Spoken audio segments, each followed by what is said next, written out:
മഞ്ചേരിയിലാണ് കേട്ടോ. അപ്പോൾ ഇവിടെ വരുമ്പോൾ ഇവിടുത്തെ വലിയൊരു സ്പെഷ്യാലിറ്റിയാണ് നമ്മുടെ ഈ കസ്കസിൻ്റെ മരം. അപ്പോൾ നമ്മളിതിനെ കസ്കസ് എന്നാട്ടോ പറയുന്നത്.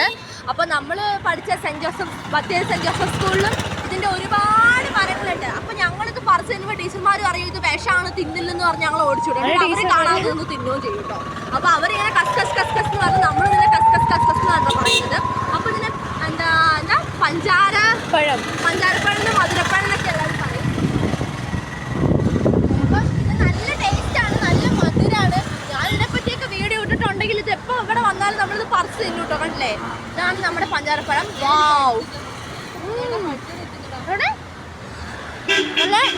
നല്ല തരുതരി പോലെയാണ് ഇതിൻ്റെ ഉള്ളിൽ. പക്ഷെ എന്തൊരു മധുരാന്നറിയോ, ഒരു രക്ഷയില്ലാത്ത മധുരാണ് ഈ ഫ്രൂട്ടിന് കണ്ടോ.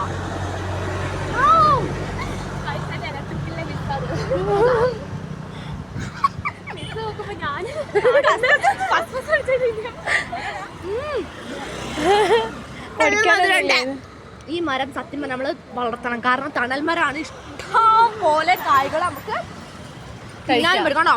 ഇത്രയൊക്കെ ആവുമ്പോഴത്തേനും നമുക്ക് കഴിക്കാൻ പറ്റും. നല്ല റെഡ് കളറിൽ പഴുത്ത് ഇഷ്ടം പോലെ നിൽക്കും. അപ്പോൾ ഇത് വേഗം ഞാൻ ഈ മരം മുഴുവൻ കാലിയാക്കട്ടെ.